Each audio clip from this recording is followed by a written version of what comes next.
Tour d'expérience de la matinée, c'est avec David Belmont, qui est directeur des sites de Foss NJ Thermique. Donc, il a commencé une carrière d'ingénieur dans le domaine des machines tournantes. Il est là, David? Oui, je pense qu'il est sur son stand. Il a fait de la cogénération ensuite. Il a intégré un site industriel d'NJ Thermique en France en charge de la production d'électricité au travers d'un procédé de cycle combiné au gaz naturel. Il a été responsable conduite, il a été responsable maintenance et depuis 3 ans maintenant, il est directeur des deux sites de Fos-sur-Mer. Il va, s'il nous rejoint dans un délai raisonnable, parce qu'il va falloir meubler sinon, il va nous parler d'un cas concret de gestion d'incidents majeurs et surtout la façon dont ils ont réussi à faire face. Euh, on va attendre qu'il nous rejoigne. Il est là. David, il est là. Ici, viens là, de ce côté. Voilà. On va te donner un micro. Et donc, j'ai fait les présentations, j'ai expliqué ce que tu fais, euh, et j'ai dit que tu allais nous parler d'un cas concret qui est survenu le 15 mars 2021 sur le site de Combigolf. Tout à fait. Pour les slides, j'ai une...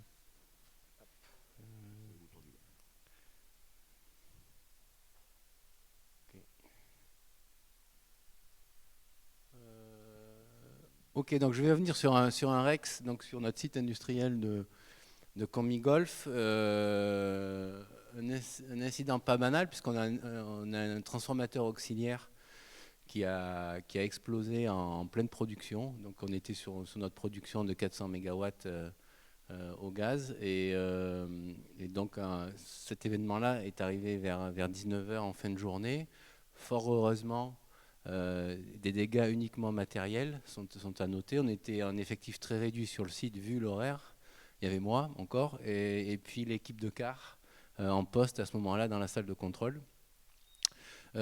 Si je fais le parallèle avec la maintenance, alors c'est en anglais, excusez-moi, on est sur une BU Thermal Europe, donc j'ai eu l'occasion de présenter cet événement-là. Mais ce qu'il faut, en anglais, ce qu'il faut dire, c'est que les systèmes opérationnels, notamment de détection incendie et de protection incendie, ont marché parfaitement. Donc la maintenance, c'est aussi entretenir les systèmes quand on n'a pas besoin d'eux. Mais quand on a besoin d'eux, justement, eh ben, qu'ils soient opérationnels et fonctionnels à 100%, ça aide quand même à gérer opérationnellement ce genre d'incident-là. Les pompiers sont arrivés 20 minutes plus tard, le feu était éteint et il n'y avait aucune action de sécurisation à mener côté pompiers.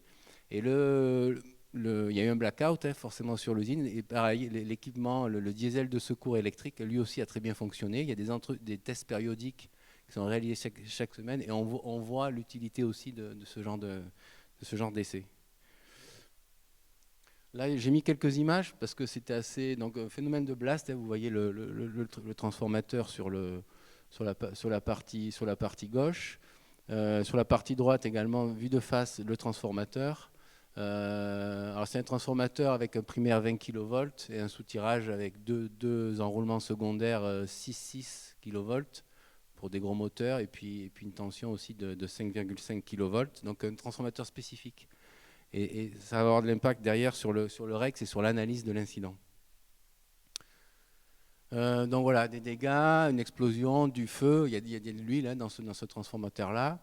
Et rapidement sur la photo droite, on voit que l'équipement de gauche, c'est une petite cuve d'huile aussi, qu'on appelle l'OLTC, c'est le On-Load Tap Changer, c'est-à-dire c'est un régleur en charge qui permet au transformateur, en fonction de la tension de 20 kV, d'ajuster sa tension au secondaire pour qu'elle soit le plus stable possible.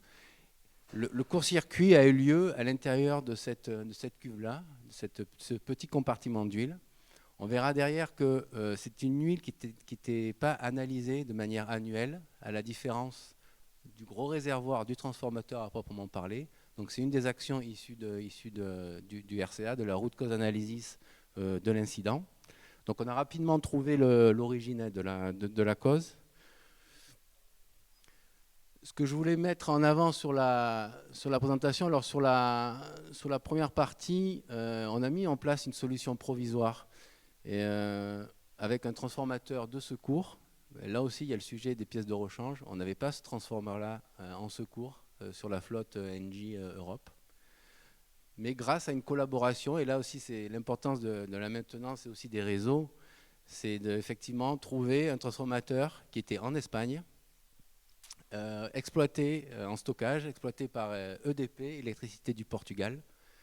Et on a un CCGT également chez Engie en Espagne. Donc on a pu mobiliser une personne de la centrale de Castelnou pour aller sur le site où avait le transfo, le préparer, le conditionner, faire les tests avant qu'il soit acheminé sur Fos-sur-Mer. C'est le premier point. Le deuxième point, en dessous, on a quand même procédé à l'achat d'un nouveau transformateur. Un transformateur comme cela, c'est un délai entre 6 et 8 mois. La solution provisoire qu'on a mise en place nous a permis d'être indisponible seulement 3 mois. C'est-à-dire que l'explosion a eu lieu le 15 mars. Le 15 juin, on était de nouveau connectés au réseau RTE et on produisait nos 400 MW. Donc c'est aussi, si on avait dû attendre le transformateur neuf, il a été livré effectivement au mois de novembre-décembre. Donc il y aurait eu là aussi des pertes d'exploitation et de l'indisponibilité prolongée. Le slide suivant qu'on va voir, si je n'ai pas oublié, c'est que je veux mettre en avant le dernier point, celui d'en bas. Ce projet, il faut voir chaque événement comme aussi des leçons qu'on apprend et aussi des leçons qui permettent de fédérer les équipes opérationnelles. C'est un événement majeur, on s'en serait passé bien évidemment, mais une fois qu'il a eu lieu, il faut se mobiliser.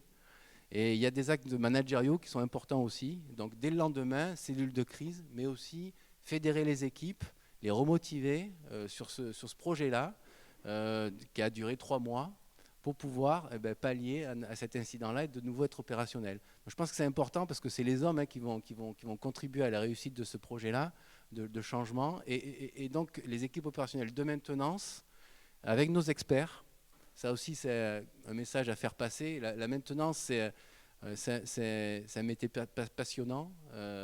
Et la personne qui passe du temps, au bout des années, acquiert une expertise, une connaissance très, très approfondie du système.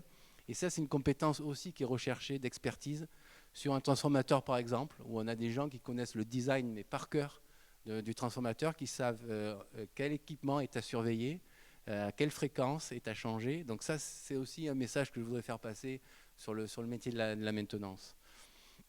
C'est une collaboration avec le site, EMS, nos équipes d'experts d'Engie, et puis la Borelec, qui est aussi des gens qui sont expertises et qui nous ont aidés à analyser l'incident et à le gérer au mieux. Ce qui est important, c'est le point du milieu aussi, la root cause analysis, parce qu'il faut apprendre de nos erreurs. On s'est rendu compte sur l'analyse approfondie menée avec les assureurs et avec nos experts qu'il y avait eu une maintenance en 2018 sur laquelle on n'est pas allé au bout. C'est-à-dire que la petite cuve que j'ai montrée tout à l'heure, on a fait un visuel, mais on ne l'a pas descendu au sol, on ne l'a pas inspecté en fond de cuve. Et le défaut, le court-circuit, il est parti de ces pièces-là qui étaient situées en fond de cuve. Et pourquoi on n'a pas déposé le fond de cuve? Parce qu'en termes de design, la cuve, elle venait taper une tuyauterie qu'on a jugé pas nécessaire de démonter pendant l'arrêt, les délais, la pression du délai, la pression de la réalisation. Donc ça, c'était une des leçons apprises. Et puis, on a également, donc ça c'est le deuxième point, c'est le design compatible with conservator. L'analyse d'huile, voilà, les analyses d'huile c'est important, ça permet de vérifier la bonne condition de fonctionnement d'un transformateur. Donc il y avait des analyses d'huile annuelles sur la cuve, la grosse cuve, mais pas sur la petite cuve. Donc ça c'est un process maintenant qu'on a mis en place sur l'ensemble de la flotte Engie Thermal Europe. Et surtout, on a injecté ce problème de design détecté sur la maintenance de 2018 dans le nouveau transformateur qu'on a acheté. Donc on a imposé à Hyundai également un design nous permettant aisément de déposer pour nos futures maintenances la cuve de l'OLTC pour pouvoir vérifier en fond de cuve l'ensemble des composants. Et puis, point d'attention sur le haut, sur les spare parts. Effectivement, si on avait eu, nous, un transfo disponible aussi, ça aurait été plus simple que de le faire venir d'Espagne. Donc là, il y a des réflexions aussi au niveau de la flotte pour avoir ces équipements-là aussi en spare. Alors partagés, on ne va pas avoir un transfo pour chaque site, forcément. Mais voilà, donc c'est aussi, on a aussi engagé ça, une réflexion plus globale sur les transformateurs de nos centrales électriques. Juste sur le fishbone là, que vous voyez sur la droite, il y a la partie maintenance, juste pour dire que quand on fait une analyse sur un incident, eh ben, forcément il y a le volet opération, puis il y a le volet maintenance. C'est-à-dire qu'on mène une enquête, on essaye de savoir quand est-ce qu'a été réalisée la dernière maintenance, qu'est-ce qui a été réalisé, est-ce qu'on est conforme aux périodicités du constructeur, etc. Donc ça, c'est aussi un dépend de la maintenance et du travail de la maintenance. J'ai fini, je ne sais pas si j'étais trop rapide ou pas assez, mais... Parfaitement dans les temps. Merci beaucoup d'accord. David Belmont de cette illustration très concrète de gestion d'incidents majeurs et qu'est-ce qu'on en apprend.